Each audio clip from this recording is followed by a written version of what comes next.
Welcome to this week's episode of Financially Speaking. As a local family-built firm, Buska Retirement Solutions, along with its affiliate companies Buska Wealth Management and Legacy Tax Solutions, offer one-stop retirement, tax, and legacy planning services to families nearing or already enjoying retirement. Sue Buska is president of Buska Retirement Solutions, a retirement planning company helping develop financial, Medicare, and health insurance strategies. Over a decade ago, she partnered with her son, Cole Bruner. Cole, an investment advisor representative that's held to a fiduciary duty, is president of Buska Wealth Management, a fee-based registered investment advisory firm providing financial planning and investment management for individuals and businesses. Legacy Tax Solutions offers personal and business tax planning and preparation services.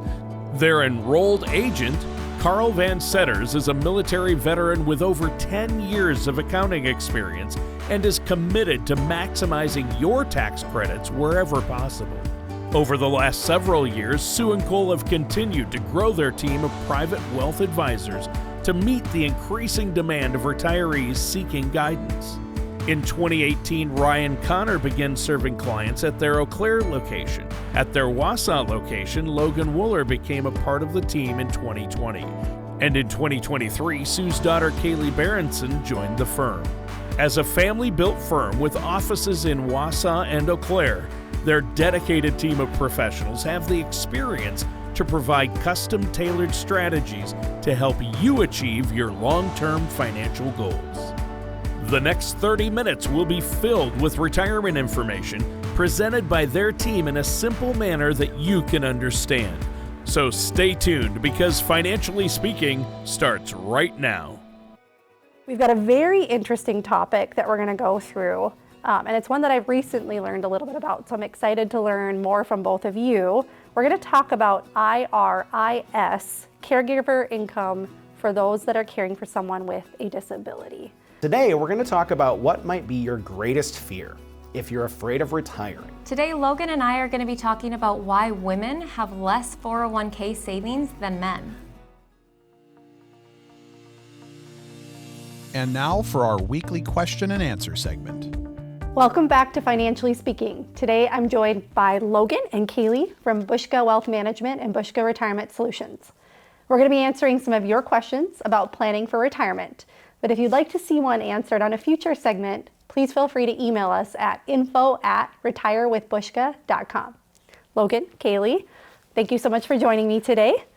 We've got a very interesting topic that we're going to go through, and it's one that I've recently learned a little bit about, so I'm excited to learn more from both of you. We're going to talk about IRIS, caregiver income for those that are caring for someone with a disability. Which I think is a cool program that Wisconsin offers. Logan, I'm going to start with you. IRIS provides caregivers with income for taking care of their children with disabilities. Can you explain the basic concept of this? How does it differ from other support programs? Yeah, of course. So IRIS, not to be confused with the flower out there, but it stands for Include, Respect, I Self-Direct. So what that basically means, and we see it a lot with families that have an older child, an adult child with disabilities, where they're not able to have a full functioning job. And it's tough to care for those children with disabilities. So this allows either a sibling or the parents to get income for caring for that adult child. So, and that's the main concept of it. And it could be anything from paying for food, helping them actually get into maybe a part-time job, paying for all the things that come with just living, right? So it's a really neat program that every state will have some type of department like it, but here in Wisconsin, yeah, it's called IRIS. Mm-hmm. Not to be confused with IRS. Yeah. Right. We're not talking about taxes. Yes. That's a different segment. Very true. All right, Kaylee, how can I ensure that my child with disability is financially supported long term? Well, I think making sure that you're educating yourself and your child on all the assistance out there. So the Medicaid program like IRIS, and then also, government assistance like SSDI or SSI, and making sure that you're eligible for those programs and taking advantage of them if that is, if it makes sense for you. But then also I think another level of protection is a special needs trust. So making sure that, you do have that in place because, if and when something does happen to us, we want to make sure that our children are protected. And I think working with, tax professionals and financial advisors, as well as social workers and even legal representatives that specialize in disability issues, can really benefit you in the long run to make sure that you have that plan set up. That's great. Logan, what steps should I take to protect my income as a caregiver for my child with a disability? Yeah, so with what Kaylee had just said, but on top of that, really just understanding and asking questions of how the program works. Because it can be almost like you're running a small business, because the program, in order to get the money and all that, you have to keep track of everything, just like a small business would. So what do you need for inventory? How much are you spending on bedding, clothes, shower supplies, all that stuff. So really just understanding how to keep track of everything in order to be compliant to get it. But then I would also say is typically there's going to be one primary person that's in charge of the caregiving. So making sure that whoever's second in line or third in line, so whether it's a mother, making sure the father understands in case something happens to her, he can just jump right on in and take care of that, or even including the siblings, aunts, uncles, all that can really help protect that child with disability from the bad things that could happen when it comes to income and spending and all that. Very good. It's a lot to think about, but we have to balance those financial needs, the physical needs. There's a lot that goes into it, social, emotional. Kaylee, can you talk about how you balance the financial needs of caring for the child with a disability, but also planning for your own retirement and your own needs? Right, absolutely. So I think it starts with like a good solid financial foundation of budgeting, knowing what your budget is, and then having a nice emergency fund to set aside for those unexpected expenses. And so then from there, you can look into 529s for your child, like maybe saving for college if that's, a good option for them. Or there are ABLE accounts, which means achieving a better life experience. So that would also help protect your child and, their eligibility with the government assistance and the Medicaid programs. And then obviously focusing on yourself in your retirement accounts. So if you are employed besides, just the caregiving for your child, then making sure that you are taking advantage of employer-sponsored plans and all the benefits that they do provide, whether it's a match or profit sharing. If that's not an option, then making sure that you are taking advantage of individual retirement accounts, either through just a traditional IRA or a Roth IRA, so that you know that you have a plan in place for yourself when you are ready to retire. Yeah, and I would add to that too is just look at it and simplify it. Just like anything else, if we buy a new car, we have to go look at the budget to pay that car payment every month. So don't overcomplicate it when we have these new programs coming into your budget and things like that. Really just simplify it and it's another budget item that we have to work through and still continue to do the other things. So don't overcomplicate it for yourself. Well, that's great. I learned a lot. It's IRIS, not IRIS. So thank you for filling that in, and thank you for educating our viewers on this very important program that they could be taking advantage of. And thank you all of you for joining us today. We'll be back with more right after this.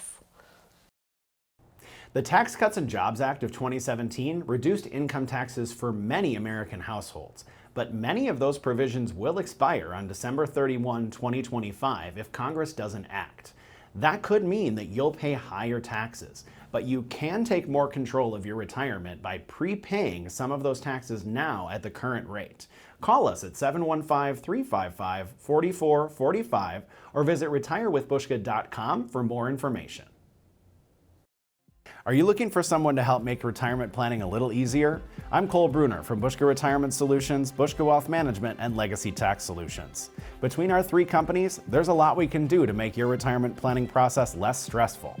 By creating a holistic retirement plan that incorporates investment management, income planning, tax planning, as well as health insurance and Medicare planning, you can retire with more confidence and peace of mind. Call us today or go online to schedule your complimentary review.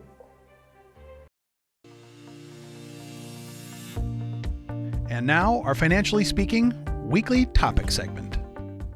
Welcome back to Financially Speaking. I'm Cole Bruner from Buska Retirement Solutions and Buska Wealth Management. And today we're going to talk about what might be your greatest fear if you're afraid of retiring. If the purpose of a headline is to grab your attention, this one by USA Today certainly does the trick.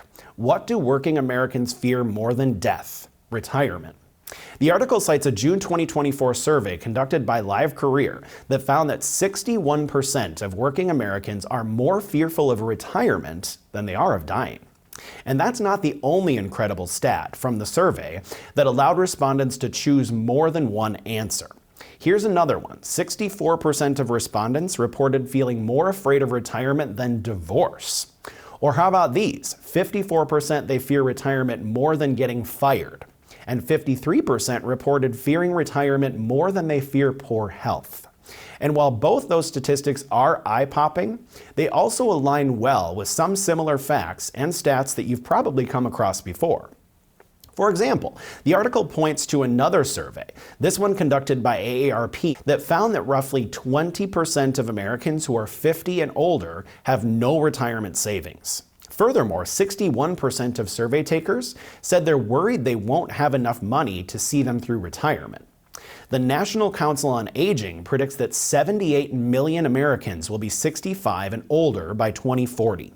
Interestingly, the average American's fears about retirement are more than just money. Psychology Today found that many aging Americans are worried about losing their identity once they're out of the workforce. Now, according to the University of Arizona, many soon-to-be retirees are concerned about developing health problems that may make it impossible for them to live independently. Now, it's clear that while money is probably the most important part of your retirement strategy, it's certainly not the only part. According to a survey that USA Today conducted about how much money Americans will need saved for retirement, 4% of respondents said they'll need more than $1 million saved for retirement. The bulk of respondents anticipated needing retirement savings ranging between $100,000 and $1 million. 6% of respondents noted they'll need less than $100,000 saved. Interestingly, the article also notes that Americans are 15 times more likely to have money saved for retirement if they have access to a plan through their employer. Unfortunately, only about half of Americans have access to such a plan. Again, according to USA Today's survey, just 1% of respondents reported having no savings at all, while 2% reported having more than $1 million saved. The majority of respondents had between $10,000 and $500,000 saved. According to the U.S. Department of Labor, the typical American will have a retirement that lasts 20 years, but only about half of Americans have determined how much they'll need to maintain their current lifestyle during retirement. In a multiple question USA Today survey, nearly 60% of respondents cited the rising cost of healthcare as one of the biggest reasons they're apprehensive about retirement. And just more than half listed poor investment decisions and the loss of assets. Ultimately, feeling worried about retirement is certainly normal, but you shouldn't fear retirement more than you fear death. Crafting a solid financial strategy and then sticking to that strategy will often position you to enjoy the retirement that you've always wanted. So let's switch gears and talk about some things that you can do to alleviate those fears. First, it's never too late to start saving. If you are 20 or even 10 years away from retirement, you can start putting money away, and you can also make catch-up contributions potentially that will help you make up for lost time. Now, if you're younger but worried because you don't make enough to max out your 401k contributions, remember that every percentage point increase will yield exponential growth. So even if you can't contribute the maximum, maybe you can increase your contribution by 1 or 2%. Doing so will very likely pay off in the end. An annuity can provide a guaranteed income stream in retirement, so you may want to consider investing in one. Now, granted, annuities aren't right for everyone, so you may want to do your own research and of course work with a qualified financial services professional who will put your best interests first. Long-term care insurance can also help cover some healthcare costs, which, as we've already discussed, are a source of fear for many Americans. Long-term care insurance can be expensive, which is a roadblock for many people, especially since there's a chance that you'll never make claims against it. But there are long-term care policies that come with beneficiary payouts so that you can have coverage and also leave something to your loved ones if you never end up using the policy. Now, in my opinion, if you start with just one of these things, it's possible that your fear will begin to subside. Now, that's all the time that I have for today's segment, but if you have questions or concerns about your retirement, be sure to contact our office today at retirewithbuska.com or call us at 715-355-4445. We'll be right back with more of Financially Speaking after this. Have you heard the term fiduciary before? According to Investopedia.com, being a fiduciary means being legally bound to put your client's best interest ahead of your own. Did you know that investment advisors have a fiduciary duty to clients, but broker-dealers just have to meet the less stringent suitability standard, which doesn't require putting their client's best interest ahead of their own? At Buska Wealth Management, all of our advisors are fiduciaries to provide our clients more peace of mind. Call us today or go online to schedule your complimentary review. You've worked hard to save money for retirement, but wouldn't you rather thrive and not just survive your golden years? My newly released book, Golden Rules of Finance for the Golden Years, offers key tips for managing your retirement money and ensuring you have a more complete plan to make your retirement dream a reality.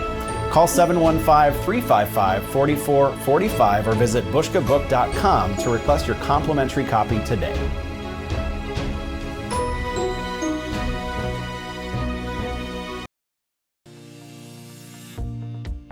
And now our Financially Speaking weekly desk segment. Welcome back to Financially Speaking. I'm Kaylee Berenson from Buska Retirement Solutions and Buska Wealth Management. And joining me today is Logan Wooler. Today, Logan and I are going to be talking about why women have less 401k savings than men. That's right, Kaylee. In fact, that's the title of the Investopedia article we will be discussing today. Why women have less 401k savings than men on average. Well, let's dig into it. Logan, how much less do women have on average? Well, the article cites the Organization for Economic Cooperation and Development, which found that in 2021, women received 26% less in retirement income than men. 26%? That's a lot. Yeah. Just imagine what it would be like to get a 26% raise and what a difference that would make. Then think about your retirement portfolio and imagine 26% disappearing from it. And you'll see how significant that is. Exactly. It's a big gap. What exactly does that look like, Logan? So, well, according to the article, 50% of women age 55 to 66 have no retirement savings at all. 47% of men have no retirement savings. Wow. When the article looked at women who do have retirement savings, it found that many have not saved a significant amount. The number of women who have $100,000 or more came in at 22%. That's compared to 30% for men. $100,000 isn't much to live on in retirement. That's right. The article points out that if you withdraw $1,000 per month, you'll run out of money in less than 10 years. Wow, that's bleak. And only 22% of women are doing better than that? My gosh. Yeah, the article also says that Vanguard found in 2022 that men had on average 44% higher balances in defined contribution plans. That's true even when women save more. So why is there such a gap between men and women? Well, there are a number of reasons. Women may save a higher percentage of their income, but men make more. So even at a lower savings rate, they're putting more money away. Do women also work for shorter periods of time, which would also mean having less savings? Yes, that's another reason why women have less in their retirement savings accounts. Are there some people who think that reliance on defined contribution programs like 401ks is part of the problem? There are some advocates who believe that, and I think it's because many jobs that women are more likely to hold don't offer retirement programs. That would make it harder to save. And if you had an employer that automatically enrolled you in a plan at 6%, you're already better off than somebody whose employer doesn't offer a plan at all. That's right. So would women be better off if retirement reforms required more employers to offer defined contribution plans? Quite possibly, yes. The article has a heading that says, "Do 401ks help women or hurt them?" What's that about? We should talk about that since we were just saying women might be better off if more employers offered defined contribution plans. Yes, Investopedia is talking about how the switch from defined benefit plans aka pensions, to 401ks was both good and bad for women. How did that change help women? The change was helpful because you can take a defined contribution plan with you when you change jobs. You can't do that with a pension. According to the article, women don't stay in their roles as long, so when they can take their plan with them, they face less of a penalty. Well, that makes sense to me. Now, how did that change hurt women? So the downside of defined contribution plans is that they require people to make a lot of decisions. Women tend to have less financial literacy than men, so they don't always take the kind of risks that pay off over time. Well, what about the fact that pensions provide a stable income stream for life when a defined contribution plan can potentially run dry? That's another good point, Kaylee. Women live longer, so a pension that pays out a defined benefit is often better because it lasts throughout their full retirement. So what happens when people get married? How does that affect retirement savings? If you get married, you may see an increase in your retirement savings, but if you get divorced and remarried, that can reduce your savings. Well, what challenges can women encounter if there's a big age gap between them and their spouse? So Kaylee, if you're considerably younger than your spouse, your peak earning years may coincide with your spouse's retirement. You may be tempted to leave the workforce along with your spouse, but you could be shortchanging your retirement savings by doing that. Well, that could be a problem, especially because women live longer. That's right. What are some of the other things that couples can do to protect their younger spouse? The Investopedia article suggests having the older spouse wait to take Social Security benefits. That way, the benefit will be larger and the younger spouse will get more from a survivor benefit once the older spouse has passed on. That also makes sense. And I would like to add that talking to a financial services professional about your options is a good idea for couples with a significant age gap. It's a good idea for anybody to do that. Exactly right, Logan. So, should women become influencers like Grandma Droniak? Who is Grandma Droniak? Well, she's an influencer who is 94 and she makes videos on Instagram, which seem to be funding her retirement. How have you not heard of her? She has 3.3 million Instagram followers. Well, in my opinion, Instagram influencing is not a retirement plan. I agree, Logan. That was a joke. But what about the Great Wealth Transfer? CNBC posted an article titled, "Women are set to inherit trillions of dollars in the Great Horizontal Wealth Transfer." It says that the silent generation and baby boomers are going to pass $84.4 trillion down to their loved ones over the next 2 decades. $9 trillion of that is supposed to go to spouses. I wonder how much of that may make up for the women's lack of retirement savings. Well, I'm sure it will for some people, but in my opinion, you shouldn't count on inheritance until you actually receive it. I agree with that. So what does the CNBC article actually say? The article points out that a lot of industries are going to have to adapt once wealth passes into women's hands. Kaylee, as you know, our industry has been long dominated by men, male advisors, male clients. That's true. Well, now that's going to have to change because women are going to be the ones controlling a large share of the nation's wealth, and they'll need advisors who can cater to them. Other industries will have to do that too. For example, many luxury brands have traditionally marketed their products to men, but now they are adapting. What about charitable giving? More money is going toward charities and organizations that focus on women and women's issues. So the wealth transfer isn't just about who inherits the money, but about everybody else who will benefit from that inheritance. That's right. And that includes the next generation too. The article estimates that spouses will inherit $9 trillion and then pass on about $8.4 trillion to the next generation after that. Which generations can expect to inherit most of this wealth? Generation X, Millennials, and Generation Z are likely to get most of it. So if I'm inheriting money from my husband or parents, can I just sit back and collect my windfall? Or is it more complicated than that? Oh, it's a lot more complicated, but that's probably a topic for another day here, Kaylee. We're running out of time for this segment. You're right. And to all of our female viewers out there, if you want to talk about your retirement savings, Logan and I are here for you. Contact our office today at retirewithbuska.com or call 715-355-4445. We'll be right back with more of Financially Speaking after this. Are you looking for someone to help make retirement planning a little easier? I'm Cole Bruner from Buska Retirement Solutions, Buska Wealth Management, and Legacy Tax Solutions. Between our three companies, there's a lot we can do to make your retirement planning process less stressful. By creating a holistic retirement plan that incorporates investment management, income planning, tax planning, as well as health insurance and Medicare planning, you can retire with more confidence and peace of mind. Call us today or go online to schedule your complimentary review.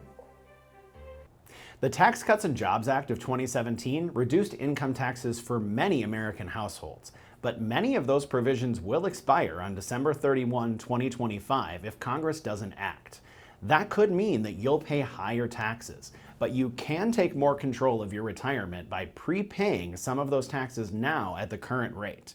Call us at 715-355-4445 or visit retirewithbuska.com for more information. Thank you for tuning in to this week's edition of Financially Speaking. We're glad you were able to join us today, and we hope you learned some useful retirement tips along the way. On today's show, we covered a number of important topics, and hopefully we did so in a manner that was easy for you to understand. This is the same way that we communicate to our clients when we meet with them in person.